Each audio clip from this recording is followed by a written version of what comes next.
اے تہاڈی تے بولی کی آدن سگو آدن کہ گو آدن؟ اے گو جڑی گو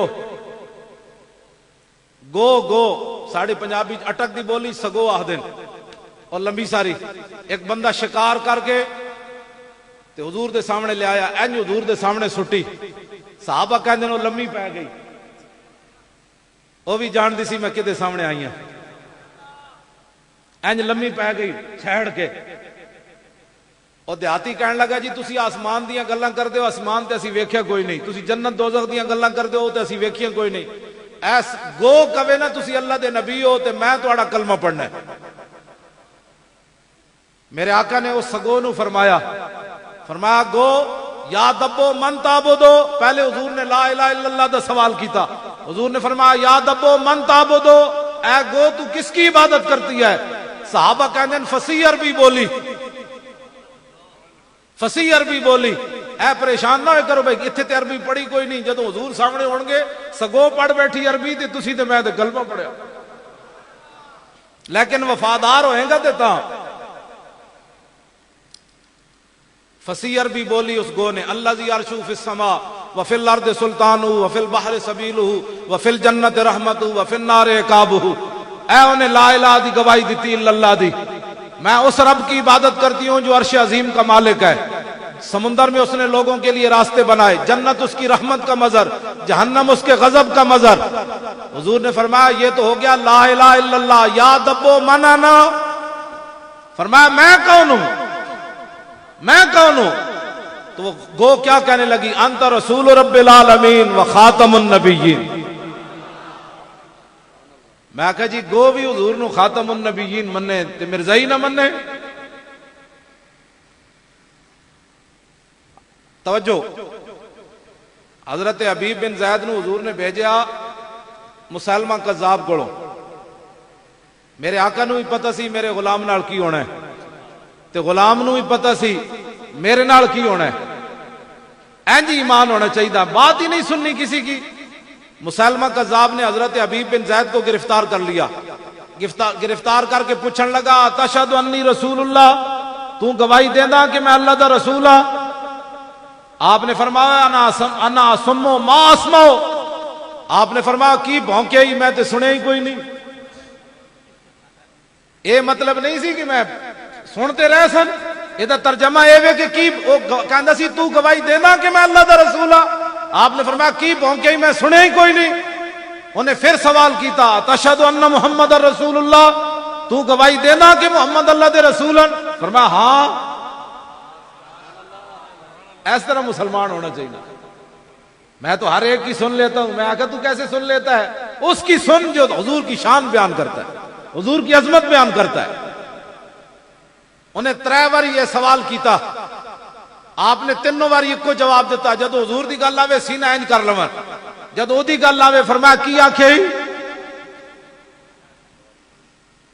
انہیں پھر آپ دیا انگلیاں کٹیاں تو تے گھر بہ کے ختم نبوت دا پیرا نہ دے سکدا، تو تے ختم نبوت دے جلسے وچ نہ آ سکدا، تیرے کو ٹائم کوئی نہیں. میں آکھا سوچ لے پیر میر علی شاہ صاحب کی گل کیتی. پیر میر علی شاہ صاحب جدو چلن لگے نا کانے دے مقابلے کیڑا سن سی جی؟ ہیں جی تسی دسو بھائی، پیر میر علی شاہ صاحب کیڑے سن وچ مقابلے چاہے کانے دے چل 1900 وچ آئے نا جناب، 1900 وچ آئے. پیر میر علی شاہ صاحب دا مقابلہ ہے پیچھے تسی 7 سالہ منایا نہیں سی گولڑے والیا. 1900 وچ پیر صاحب مقابلے چاہے کانے دے. کانا جڑا سی نا کانا او دے مقابلے پیر میر علی شاہ صاحب آئے. تے بعض لوگوں نے کیا حضور تسی نہ جاؤ یہ تے مولویاں دے کام ہیں، تسی تے پیر ہو. پیر صاحب نے کارڈ ہوتے بھی وہی لکھیا. پیر صاحب نے فرمایا کہ بعض لوگوں نے مجھے مشورہ دیا مخلصانہ کہ قائدیانی کے مقابلے میں نہ جاؤ. آپ نے فرمایا وہ اخلاص کا معنی ہی نہیں جانتے تھے. اور دوسری جو بات آپ نے فرمائی وہ بڑی عجیب ہے. آپ نے فرمایا ہم سے ایسی بغیرت فقیری نہیں ہو سکتی. پیر میر علی شاہ نے گل کی تھی، فرمایا ہم سے ایسی بغیرت فقیری نہیں ہو سکتی کہ حضور کی ختم نبوت کا منکر لاہور میں للکارتا رہے اور میر علی شاہ گولڑے میں بیٹھا رہے. ایسے نہیں ہو سکتا. پچھلے دن میں جتے پیر میر علی شاہ صاحب پڑھن گئے سن نا، اس پنڈ میں جلسہ کرن گیا. حالانکہ میں بڑا حادثہ میرا ایک ہویا، میں بڑا پریشان سی، لیکن اس کے باوجود میں چلا گیا. میں صرف وہ پنڈ ویکھن گیا کہ جس پنڈ پیر میر علی شاہ پڑھدا رہا، اس پنڈ میں جدو میں صرف اس واسطے انہوں لوگوں نے کیا، میں آخا ان حالات میں تقریر نہیں سی کر سکتا، ہونی بھی نہیں سی، میں پریشان ہی بڑا سی. لیکن پیر میر علی شاہ جس پنڈ آئے، میں اس پنڈ نو بھی سلام کرن آیا. کانے دے مقابلے پیر میر علی شاہ صاحب آ گئے. آپ نے فرمایا کانیا صاحب تے پیر صاحب ہوئے، صاحب تے جناب ساڑھے چیمہ صاحب ہوئے، صاحب تے اے غازی صاحب ہوئے، اے پیچھے جناب پیر صاحبان علماء، اے صاحب تسی ہوئے ہو. مرزا صاحب دا کیا مطلب ہویا؟ صاحب دا مطلب تے عزت ہے. پیر میر علی شاہ، ہاں جی، صاحب کدی بھی انہوں نہیں کہنا، نہ غلام آمد کہنا ہے. آمد دا غلام ہوندا تو غلام بن کے رہندا نہ چلے ہو. وہ تے کافراں دا غلام سی، وہ تے فرنگیاں دا وفادار سی، محمد عربی دا غدار سی. انہیں جا کے حضور دے تاج نو ہاتھ پا لیا. اے میری تواڈے سامنے بیٹھیا پیر صاحب تے خود پیرن، میرے کو پڑھ دے بھی رہے.